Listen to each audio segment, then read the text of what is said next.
ni Mrs. Purificación Simato. At 1937, September 30, 1937. Taltalon, aglabada, mauawat ang ti taltalonag. Ado ti irik ko ti na. Di panahon ko, kuna di tatang ko, ka insurat ko tinagan, iti karkaroba.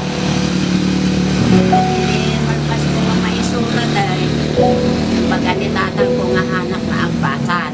Kat tinaabot ko grade 5 lang na ang sasangit ang kadyak makalpas. Namanak na kaya Guadya Manila, nagkatulog. Duwang atawan. Tapos, nagbakasyon ako, natay ti tatang ko.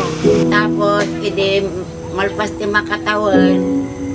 At anang kumpidar kanya kaya nagdayal Bicol. Ti nakasarakak matila kay ko. Inawit na ito yung kami nagkasara.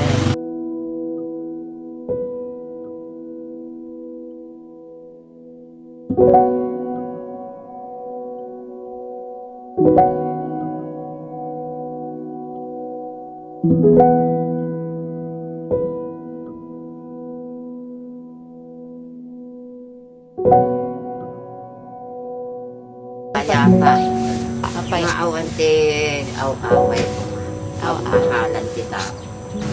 Sana ayos lang ang lahat. Tahimik lang tayo.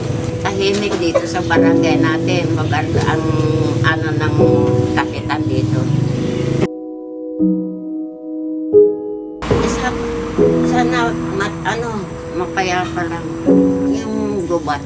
Kung Pilipinas, mo ti nasyon nga sumsumrag, angam sabali mo ti obrada. Ay sana ay matiwasay ang kanilang pamumuhay at masagana ang kanilang pag-aano dito sa pamamahay. Hindi nag-aaway. Sana mag-aral silang mabuti at kailangan ngayon itong panahon na ito, aral ang kailangan nila at hindi makakapaghanap buhay kung hindi makatapos ng pag-aaral. At saka huwag muna silang mag-aasawa para sa ganun makapaghanap buhay at matulungan natin magulang.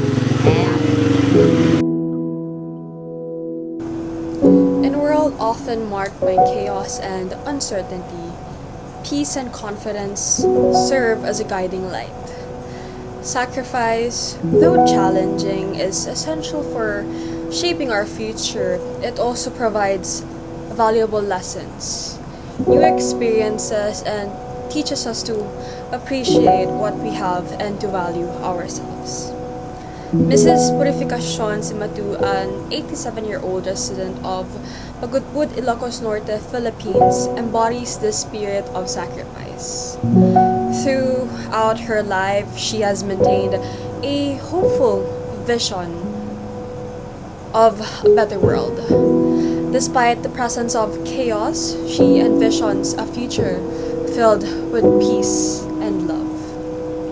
She urges the youth to study diligently and live life to the fullest, emphasizing that hard work is crucial for building a brighter future.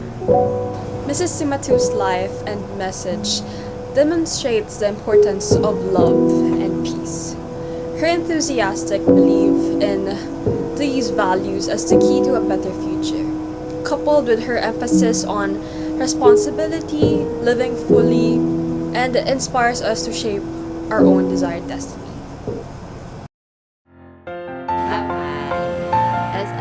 Pink kasi nila. Finger kasi nila.